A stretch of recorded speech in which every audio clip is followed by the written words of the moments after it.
Okay, so this is a quick video for Final Cut Pro users on how to use Final Cut Pro when you first open it.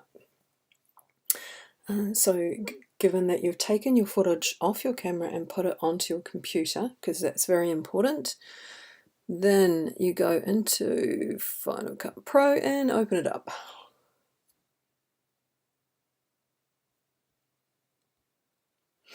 Now, then for the Diploma of Digital Film, I would just go a new library and call that Diploma of Digital Film. So you have all your footage for the Diploma of Digital Film in the same place.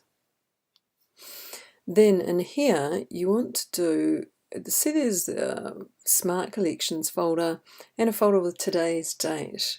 Now that just naturally happens on its own, but what I would do is do a new event, and you can call it DDF 101. So then you can keep everything in this event here, DDF 101.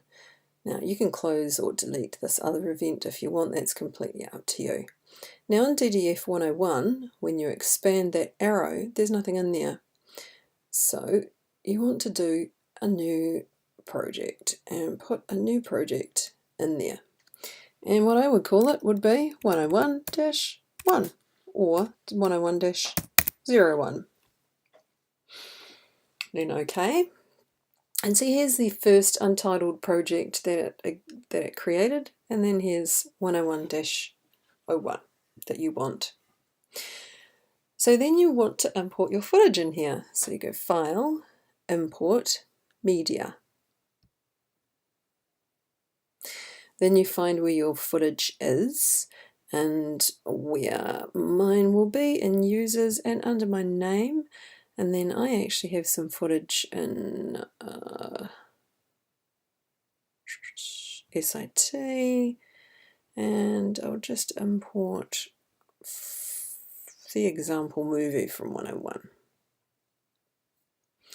So you see here's your projects, and then down here is your footage that you've imported. So then you can, if you can either just grab the hand and drag and drop the whole thing, or if you want, in here, you can, if you grab the sides of them, you can trim to the place that you want to import in, put a point in and a point out. So if you didn't like the first bit of the whatever, or the last bit of the whatever, here's where you can just do a rough edit and get what you want. So say we just want this footage of the leaves, then we can grab it and put it in here. And then it might come up with saying that the video property is different. Do you want them changed to the properties of the clip that you're trying to import into your timeline? And unless you don't want to, unless you have specific reasons not to, then always click OK. And you may learn later reasons why not to, but just for now, let's keep it simple. So you've got this one clip in here, and that's just the clip of the whatever you've got, whatever you've chosen, leaves. And then for me, I'm actually going to choose another bit. I'm not going to get that. I'm not going to get that. I might choose this end clip here.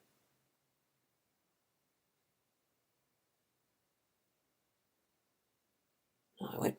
I'll choose the second to last footage here of this. You can see I'm dragging the right and left. There. You can drag and drop that there. There's a little orange bar here, and that's just showing that it's rendering, and as soon as the bar's gone, then you're good to go. Now, so you've got all your footage along here in your timeline. Just click off so none of it is highlighted. And then when you've finished doing whatever you need to do in here, then you want to be exporting. And so I'll just actually grab this whole clip so I can make it long. See, here's these little orange render bars again, and here it's just showing you that it's rendering. When it's finished, 100%, no orange here, then click off here, and then you want to go to an export, which is when you've finished all your footage. So you go File, and then you go down to Share and over to Master File, which is sharing your footage as big as it is, uncompressed, which will give you a very big file. So to make it into a small file, which is what we require, go down to Email. This will give a little tiny file, which is what we want.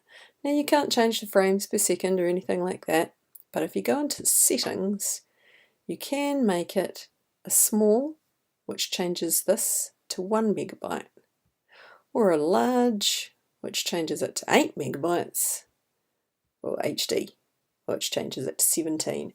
And that's how you're going to be able to reduce your file size down. So we say about 5. So you could do large if you want, but we also give specific settings of the size. So small is always a good size, but you need to match it with the size that we say. Relatively, within reason, because you're all working with different formats, some HD, some 720p, then find the size that is similar to the size that we are requesting. Then you click on Share.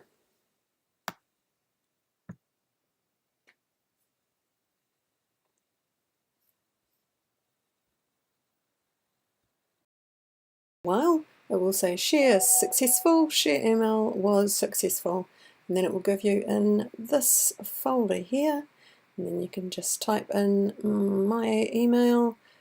If you're going to send it from your own email, don't forget to CC in your student email address as well.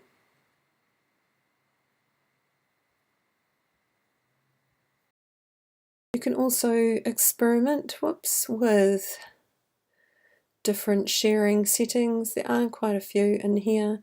When you go into Master File, it's big, but you also have more ability to change the settings.